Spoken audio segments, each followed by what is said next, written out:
The Zoom TV 24 ubaze neza ubu umwaka uruzuye mutwe wa 23 wigaruriye ndetse ukaguma mu mujyi wa Goma. Ni nyuma y'intambara ikaze yatumye uyu mutwe utsinsura cyangwa se ukubita inshuro ingabo za Repubulika Iharanira Demokarasi ya Kongo n'indi mitwe bari bafatanyije biganjemo n'abacanshuro birangira bavuye muri uwo mujyi.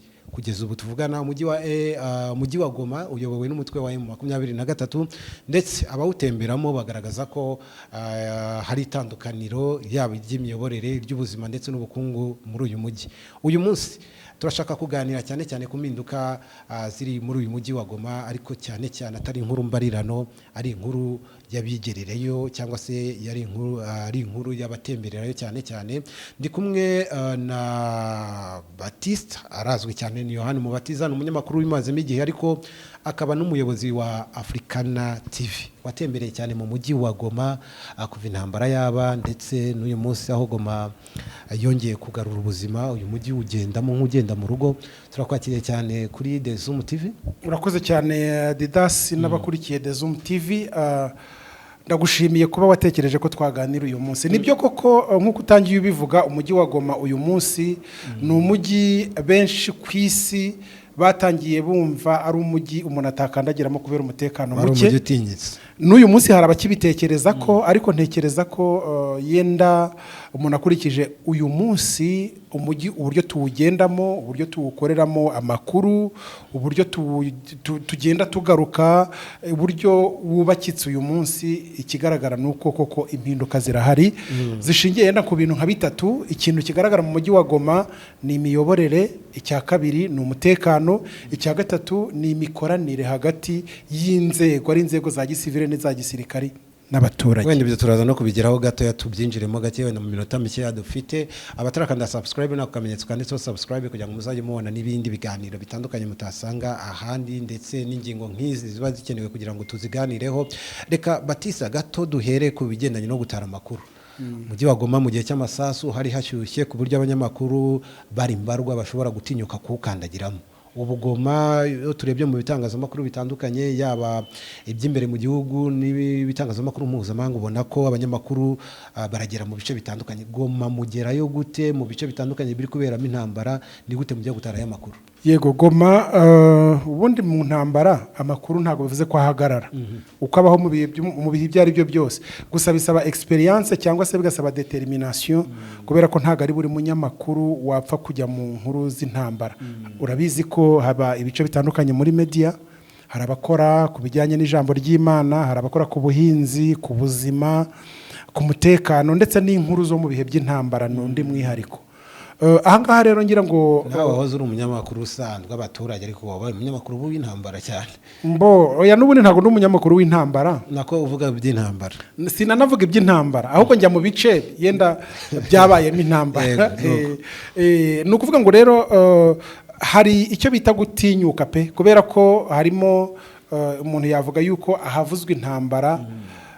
Simvuga ko ntahajya, n'uyu munsi hari intambara nahajya aba natara amakuru, ariko hari tekinike ugomba gukoresha kugira ngo ujye gushaka amakuru aho hantu. Ari nacyo wifuje kugira ngo tunamenye, kumenya n'ukuntu mukorana na bari abasirikare, ubwo ndavuga abo mu mutwe wa 23. Ese yo mugenda muri biriya bice, wenda turatekereza ko ahantu habaye intambara haracyari ibisigazwa by'amasasu, haracyari amabomba ateze, mugenda gute? Ese barabaherekeza? Mutubwire kuri. Yego, urakoze cyane. Ntago dukorana n'abasirikare, ahubwo ni ukuvuga ngo dukorana n'ihuriro Alliance Fleuve Congo riyobora kiriya gice kirimo n'abo basirikare.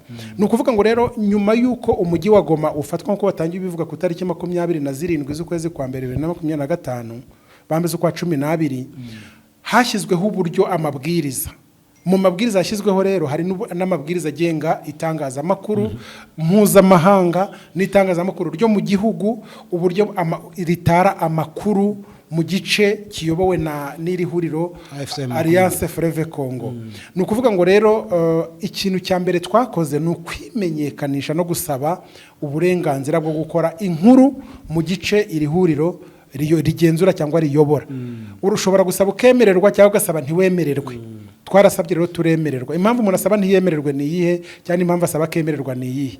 Harimo kubanza kugaragaza, urumva nk'igice gikoreramo katuzita inyeshyamba, baba bagomba kumenya ninde uje kuhatara amakuru. amakuru atara ayajyanye he, waturutse he, ni muntu ki, ese ntacyo ushobora kubangamiraho kuri gahunda yabo.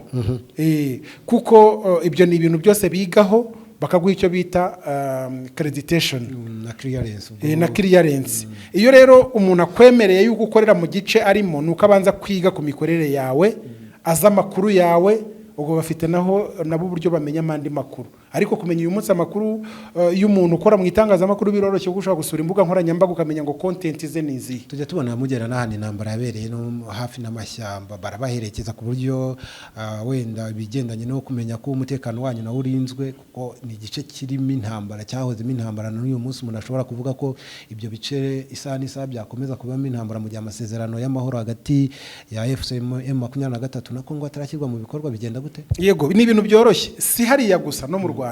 Tugenda hano mu Rwanda, buriya ni ikosa nk'umunyamakuru kujya gukora mu gace ahantu ibikorwa runaka udafite imikoranire n'inzego z'ubuyobozi zo muri ako gace. Ntacyo bitwaye kuba wahamagara umuyobozi w'akagari ukagenda iyo ufite contact ye, telefone ye, mwibwiye ku kirako gace, kuko hari n'igihe ugera ukenera ibyo nawe agufasha muri ayo makuru yawe. Na hariya rero niko bigenda, hari ubona haba harabaye intambara, hari amashyamba, tuba twabanje gusaba, turasaba tukemererwa. Iyo twasabye kumara tukemererwa, inzego ziyobora aho hantu ziramenyeshwa, zaba iza gisirikari, zaba iza gisivili, ku buryo uramutse ugize ikibazo ubuzi ngo nditabaza nde wamfasha. Aho rero urumva harimo ikintu abantu bajya bitiranya cyitwa imikoranire. Dufite imikoranire mu bijyanye n'amakuru, ku buryo niba ngiye kugenda mu gice runaka, ndavuga nireka nyure ku buyobozi yenda bw'umujyi wa Goma. Niba nshaka kujya muri quartier yenda Keshero, Nyiragongo, cyangwa Karisimbi, cyangwa Mabanga, ibintu nk'ibyo. Babakira gute? Mubona bishimiye ko nyine mutangaza amakuru abera mu gace bayobora? Uretse no gutangaza amakuru yo mu gace bayobora, nabo hari ibindi tubafasha by'amakuru, cyane cyane ibituma abantu bamenya ibyo bibazaga ku mujyi wa Goma. N'urugero, uyu munsi hari ibikorwa bihari by'iterambere byo kurwanya umwanda mu mujyi. Nk'urugero, iyo ni kampanye. Urabizi ubuyobozi kugira ngo bukore bugomba kugira kampanye kugira ngo burwanye, kugira ngo buhangane na anti kampanye, kuko nazo ziba ziriho. Ibi rero iyo abanyamakuru twatangiye tubibafashamo batwiyambaje, nyuma yabyo nuko twagiye tumenya abayobozi nabo bakatumenya kuvuga ati mu gihe hari izindi porogaramu zijyanye n'ubukangurambaga bwagombye gufasha abaturage, hari abanyamakuru tubona bashobora kuba bakwegera kuri aba baturage turi kumwe cyangwa se baduherekeje. Bityo uyu munsi ntabwo ari kugira ngo abaturage bamenye amakuru yabereye muri Goma, ahubwo ni communauté internationale, abari mu bindi bihugu bamenye ibibera muri Goma. Bishobora kuba byakozwe rero n'ibinyamakuru. Twe twazamuye ibinyamakuru byacu tubishyira ku rwego rw'akarere, ku buryo dukora amakuru abari mu karere bakamenya ibiri kubera hariya, kubera ko iyo ari ibihe nk'ibi ngibi by'imidugararo, by'intambara, haba amagambo menshi ku buryo abantu baba bakeneye kumenya ukuri. Ibi rero bituma ari uruhande rukeneye kujya kumenyekanisha amakuru yarwo, cyangwa se umunyamakuru akaba yagenda akaba ijisho cyangwa se imboni y'aba baturage bandi bakeneye kumenya ayo makuru. Nubwo buryo rero twagiye mu mujyi wa Goma no mu bindi bice, si Goma gusa. Uyu munsi tumaze, ndumva narageze ku birometero hafi 200 uvuye ku mupaka wa Goma. Wagiye kure cyane rero. Tuvuge urugero, uyu munsi uvuye mu mujyi wa Goma ukagera muri ahitwa Sake, ubwo werekeza mu izingiro ritandukanye Kivu y'Amajyaruguru na Kivu y'Amajyepfo, ahantu hari ikiraro cya Sake. Aho ubuzima bumeze gute ariko? Hariya niho hatangira umujyi n'icyaro. Aho ngaho abaturage bahari barakora imirimo yabo, baratekanye kandi bararinzwe. Yenda turavuga uburyo umuntu yashingira avuga ngo umutekano, ruvuga ngo M23 ikimara gufata umujyi wa Goma n'ibindi bice, yihutiye gushyiraho icyitwa inzego z'ibanze. Izo nzego z'ibanze iziha amahugurwa, imikorere n'imikoranire. Izo nzego z'ibanze ni inzego za gisivile, hongerwamo urundi rwego rw'abaturage, ariko bafite nanone imikoranire n'abasirikari. Abo ngabo bitwa abakadere. hanyuma hazamo n'abandi bacunga umutekano nk'icyo twakita nk'irondo ry'umwuga, abo nabo barimo. Hanyuma birangije haza noneho abayobozi b'anzego, bihera ku rwego rwa nyumba kumi, bikazaho chef d'aveni, hakazaho chef de cité, hakazaho chef de localité, hakazaho na ba chef de groupement. Ibyo nzabikubwira ubundi iyo byageze kuri groupement hazaho amatwari y'umwami, kuko muri Kongo ubwami buremewe. Ibyo wenda tuzabigarukaho. Umwaka ushize twatuvuze ko umwaka ushize 2023 ifashe Goma, abantu benshi ku bitangazamakuru barabibona, bakabona amashusho ya Goma nshya, niba ariko twabivuga. Ariko kandi n'abagera igisenyi babona urujya n'uruza rwariyongera hagati y'u Rwanda na Repubulika Iharanira Demokarasi ya Kongo, yaba umubare mwinshi w'abakongomani baraza mu Rwanda, cyane cyane wenda bajya ku nkengero z'ikiyaga cya Kivu barabibona, kugeza no ku bana bato benshi baza koga hano mu Rwanda, bakora ubucuruzi bwambukiranya imipaka, nabwo imibare igaragaza ko hagati y'ibihugu byombi bwiyongeye. Ariko reka twitse kuri Goma. Kuri Goma ubuzima bumeze gute nyuma y'uyu mwaka M23 ifashe uriya mujyi? Yego, urakoze cyane. Yenda kuba dukurikiye barageze i Goma bo ntago nayibasobanurira byinshi, ariko utarahagera umujyi wa Goma ntushobora kuwutandukanya n'umujyi wa Gisenyi. Ni umujyi urimo umupaka w'ubutaka. Ni umujyi gutaraverisa, no guca ku butaka, nta kiraro kirimo, nta mugezi uciyemo, bivuze ngo abaturage barambuka bakoresheje amaguru. Ni umujyi utarimo icyo wabona wavuga ngo uyu ni umupaka, kubera ko hari n'igihe umuturage umwe bari kuganira n'undi kandi umwe ari mu kindi gihugu ku butaka. Niyo mpamvu bavuga ngo ni ibihugu bisangiye umupaka. Hanyuma icyo bahuje n'ururimi. Igoma uyu munsi baravuga Ikinyarwanda benshi, n'igiswahili. Yego, ibijyanye n'ibiribwa umujyi wa Goma ugemurirwa, byise kugemurirwa. Ni nako bimeze. U Rwanda rwohereza ibicuruzwa byinshi muri Kongo bitandukanye nuko Kongo wenda yohereza bike mu Rwanda. Ni leta icyo nacyo yenda nidukomeza kuganira tuzaganira ni indi ishu iri mu bukungu.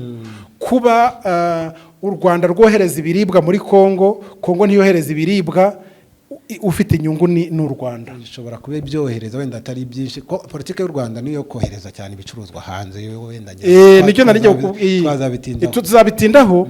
Ariko Kongo ntihinga, ariko ifite amafaranga ari no mu idolari.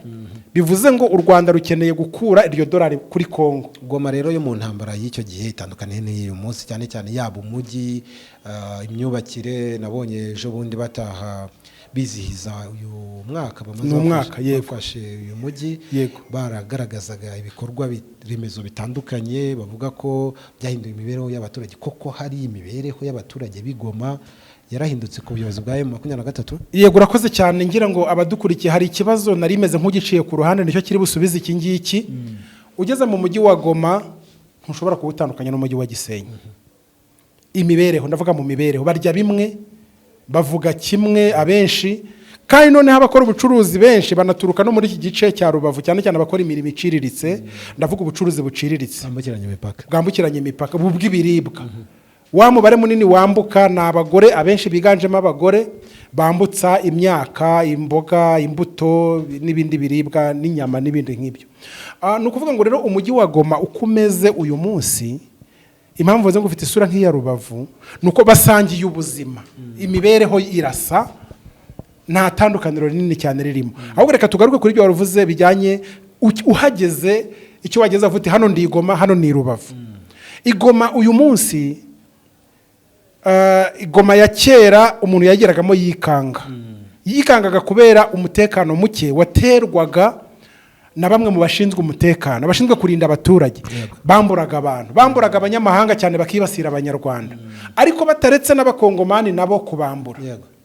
Guhera tuvuge mu amatelefone, kwaka ruswa byari nk'ihame kugira ngo usabe serivisi, cyangwa se no kuba wakwigura, cyangwa se kuba wakwirinda guhutazwa, kubera ko guhutazwa bwari uburyo bwo kugira ngo bakwiyenzeho bagire icyo bagukuraho.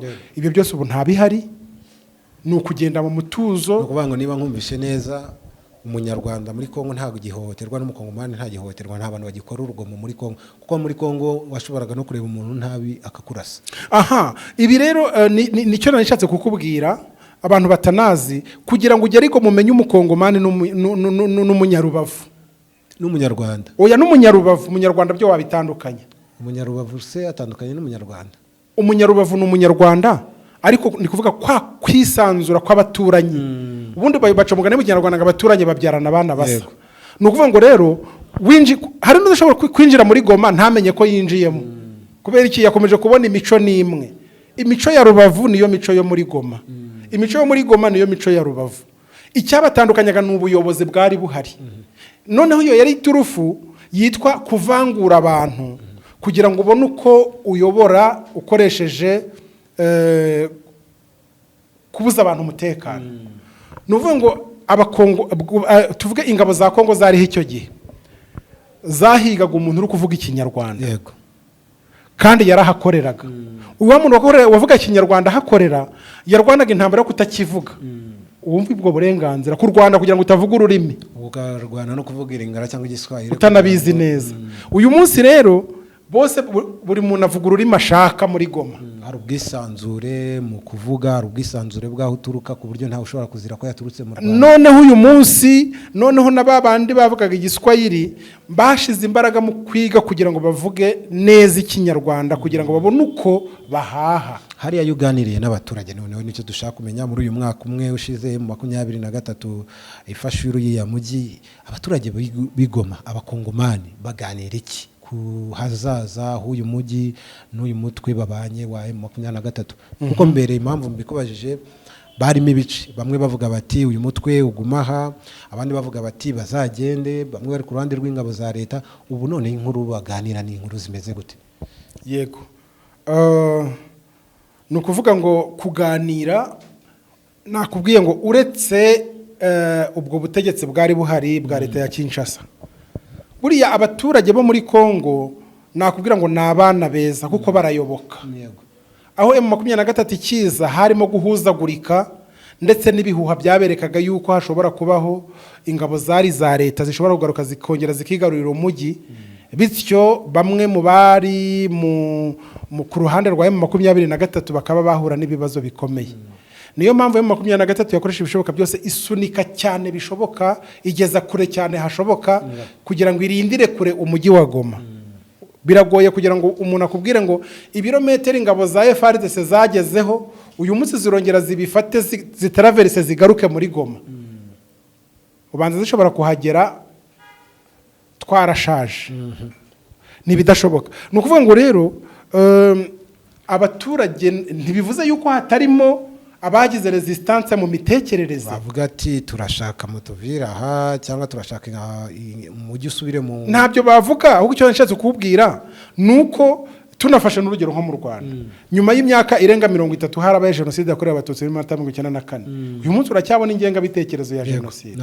Bivuze rero na habaye intambara nko muri Kongo ntushobora kuburamo bamwe bacyariko batanabigaragaza, ariko bashobora kuba bagitsimbaraye ku mahame. Icyo nashaka kukubaza, abaturage bahari bafite icyizere mu 23 ku buryo ubona ko bayiryamyeho mu bigendanye no kuvuga bati ntimutureke tugume hano, icyerekezo n'iterambere n'ahazaza h'umuturage ha Kongo na Kongo muri rusange turabona rimwe muzatugeza kuri icyo cyerekezo?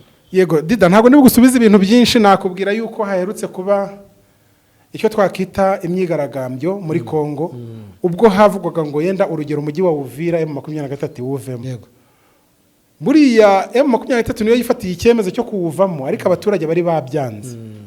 Ni ukuvuga ngo rero niba abaturage bashaka gukora bo imyigaragambyo ku giti cyabo, ibihumbi n'ibihumbi bikuzura umuhanda byisabira yuko ingabo runaka ziguma muri aka gace, icyo ni igisubizo. Ni nkuko wakora referendum ukavuga uti reka batore turebe amajwi. Yego, nawe ibaza ukurikije abaturage bari buzuye umujyi wa Goma bamagana, cyangwa se iyo hari ibikorwa byabaye ejo bundi ngira ngo warabibonye tujya kwizihiza ko uyu mwaka urangiye, ubwo twe twaduherekeje ibigo leta kugira ngo ihari kugira ngo twerekane uko uwo munsi wagenze.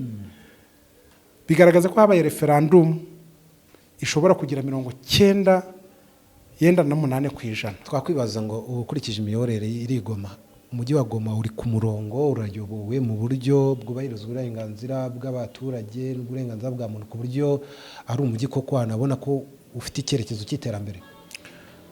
Yes, birenze icyerekezo cy'iterambere kuko nyuma y'umwaka umwe.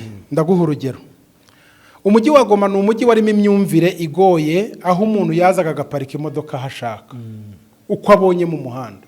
Uyu munsi borudire zirubahirizwa ku buryo umuhanda uri libere, nta mbutiyaje ho gupfa kubona mu muhanda kubera iki hashyizweho igipolisi cy'umwuga, traffic police, kandi nahana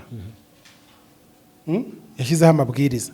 Icya kabiri, umujyi wa Goma abantu isuku yabayemo yarabakanze, kuko ikintu cya mbere uwa gatandatu wa mbere wabayeho M23 no kwiyerekana ko bageze mu mujyi wa Goma wabaye icyo bita umuganda cyangwa sarongo.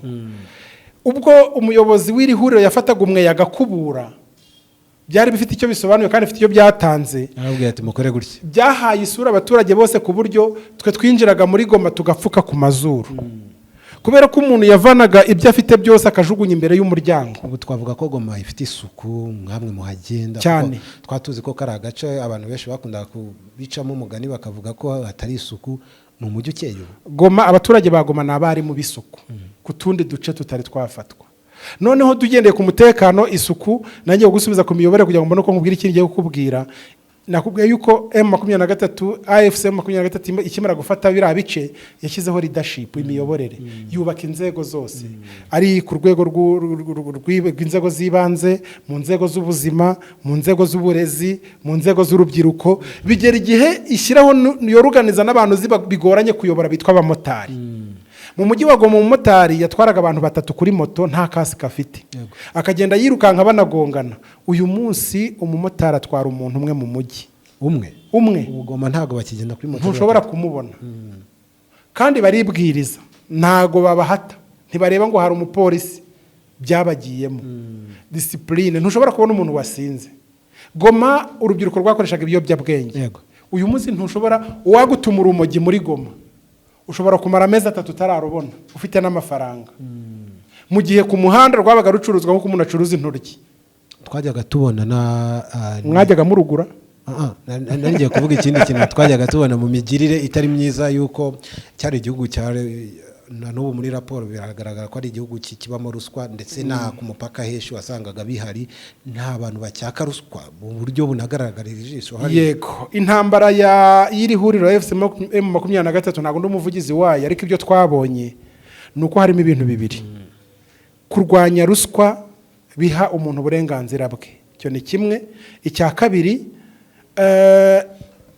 kurwanya ivangura ry'abantu. Ibyo bintu bibiri bivuze ngo imyubakire uko yamiyoborere wumvaga nakubwiye imeze, nta muntu wemera kurengana kuko hari inzego, nta muntu wemera gutanga ruswa kuko serivisi zirubakitse. Twavuga ko umuntu agenda Goma atikandagira, agenda yumva atekanye, cyane cyane kubera ko ibyangombwa biratangwa mu buryo bworoshye. Icya kabiri, Goma iyo umuntu mubonye, kubera ko abantu bahishanyaga kuvuga ururimi, uhita wumva uwo muhuje ururimi.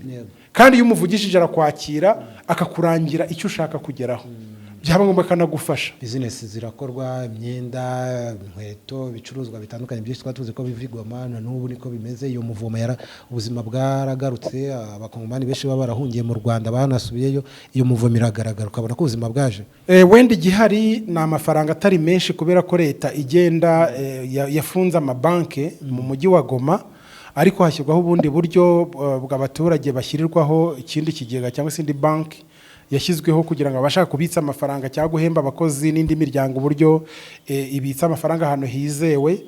Ubu ngubu irahari yitwa Kadeko yashyizweho. Ariko ku kijyanye n'ubuzima bw'ubucuruzi mu mujyi wa Goma, ibicuruzwa birahari kuko amakamyo araturuka Nairobi, araturuka Dar es Salaam, akaza kamena ibicuruzwa, nubwo bimwe byazanwaga n'indege, ariko amakamyo arambuka rwose, yambukiranya imipaka, ibicuruzwa birahari. Ubu twavuga ko ubuzima bwagarutse rero. Ubuzima bwaragarutse birenze ubuzima kugaruka. Yego. Hanyuma turimo tugana ku musozo, ntabwo turi bugutindane kuko nawe ufite n'izindi nshingano nyinshi. Hari amasezerano menshi yagiye aba hagati ya Repubulika ya Demokarasi ya Kongo n'umutwe wa M23 uhereye muri Angola ukajya ku ya Leta Zunze Ubumwe za Amerika. Hagiye hajyamo ndetse cyangwa se agashyirwamo n'izindi ngingo zigonga uruhande rumwe bimwe bikarangira byemejwe nk'agahinge birangiye bisubiye mu mirwano. Harimo n'ingingo yasabaga mu 23 kuva mu duce yafashe, niyo ngingo Repubulika Iharanira Demokarasi ya Kongo yari ryamyeho. mu 23 igaragaza ko itazatuvamo. Wagiye Bukavu, wagiye Goma, n'uyu munsi uracyajyayo. Iyo urebye icyerekezo cya M23 nuko ibanye n'abaturage, hari akanunu ko kuzava mu bice yafashe? Yenda reka mpite mvuga ngo oya, ngo usubize igisubizo kibitse byose, ariko ku rundi ruhande biranagoye kubera yuko M23 ntago yakoze intambara kugira ngo ifate uduce, ahubwo M23 yakoze intambara kugira ngo ibohore abantu. Sinzi niba icyo kintu abantu bacyumva. Niba yarakoze ngo ibohore abantu, rero kuhava ni ukuboha abantu. Niyo mpamvu rero ntabwo bishoboka, kubera ko hari abantu benshi uyu munsi baninubira cyangwa se bijujutira ko M23 yavuye mu mujyi wa Uvira. Ariko mu mujyi wa Uvira biriya bintu byabaye experience cyangwa se ikimenyetso cyerekana kuva no mu tundi duce uko byagenda. Urabizi yuko kuba dukurikiye bibuka amakuru kubwo M23 yavaga mu mujyi wa Uvira habaye ubwicanyi bwibasiriye abaturage b'abanyamurenge ndetse n'abandi baturage bari mu nzego zitandukanye. Bamwe baratwarwa, abagore bafatwa ku ngufu, abantu bambarwa amatelefone. N'uyu munsi hari abantu bahunze badashobora kuhagaruka, nyamara icyumweru kimwe M23 yari hamaze cyane ibyumweru 2 bari bishimye bavuga bati twaboho, ibintu byatangiye kugenda neza.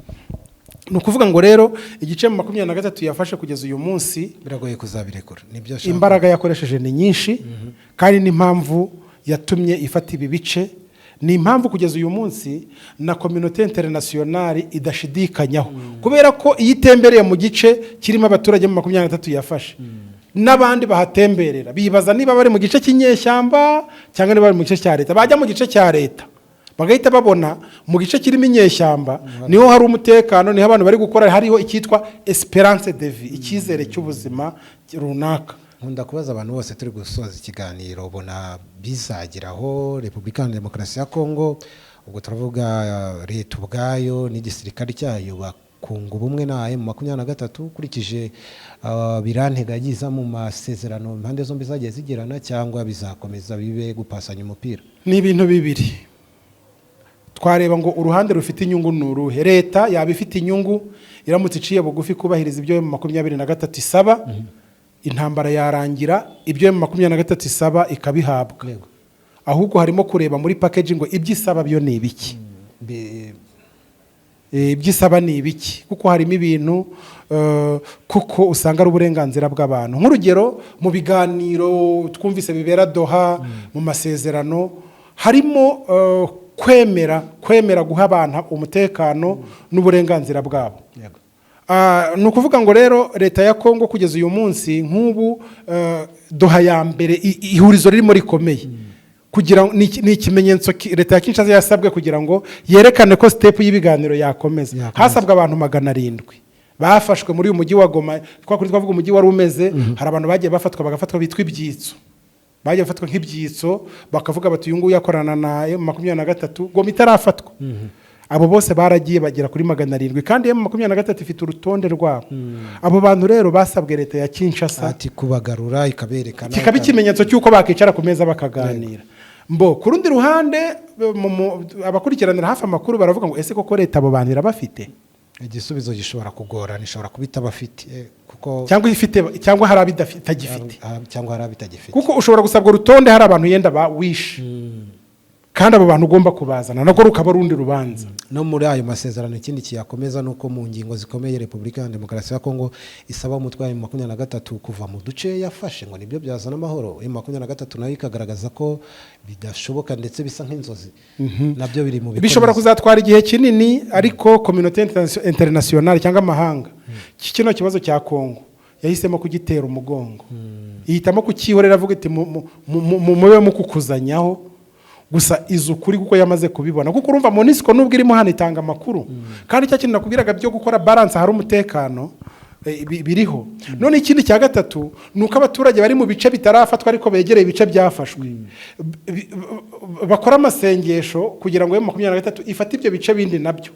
Impamvu mbikubwira ni iyi, nubwo ibi bice biri opérationnel na biri opéré na M23 cyangwa se byigarurira abaturage bari mu gice kitarimo M23 batemberera muri iki gice igihe perezida Tshisekedi ataremera kwicara hamwe n'abantu ba AFC cyangwa se n'amahuriro atandukanye ariko nayirimo cyangwa se hakaba dialogue ibiganiro by'abakongomani ariko ntaheze M23 nayirimo ntabwo ikibazo kizigera gikemuka na kimwe kandi noneho ku rundi ruhande kubareba kure tujya tuganira n'abandi bantu yego ntabwo Tshisekedi ari buzarangiza ikibazo cya Kongo kuko siwe kamara kizarangizwa nande ubwo n'umusimbuye yakirangiza yakirangiza reka tugushimire cyane Yohani Mubatiza gusa mbere yuko nshimira nuko ibibazo by'abakongomani bizakemurwa n'abakongomani ubwabo n'amahanga ndetse kandi ibibazo bihari nanone mu kiganiro wenda tuzagira uvuga ngo tutabivuzeho ibibazo biri muri Kongo ntawe bitera Kongo n'abakongomani ubwabo hagati yabo bitera ikibazo by'umwihariko n'abaturanyi benshi n'abavandimwe twifuza ko iki gihugu cy'igituranyi cyagira amahoro kuko mu gihe Kongo yagira amahoro mu buryo bwuzuye byanafasha cyane cyane ubuhahirane hagati y'ibihugu byombi ni Kongo n'u Rwanda ni Kongo n'ibindi bihugu bihana imbibi byanafasha cyane cyane ndetse no kuzana amahoro mu karere Kongo iherereyemo kuko kuba Kongo yarabuze umutekano ntabwo ariyo yonyine byagize n'ingaruka ku karere munyemerere cyane cyane shimire Yohani Mubatiza umunyamakuru wa Africana TV akaba n'umuyobozi w'iki gitangazamakuru by'umwihariko uradusangije byinshi kuri Goma yahindutse yego kandi twizere ko n'undi munsi tuzagukenera nyaboneka rwose urakoze cyane Didas ubwo ngubwo na Bukavu yana tushobora kuzayivuga ibice bya Bukavu noneho tukajya no ku byaro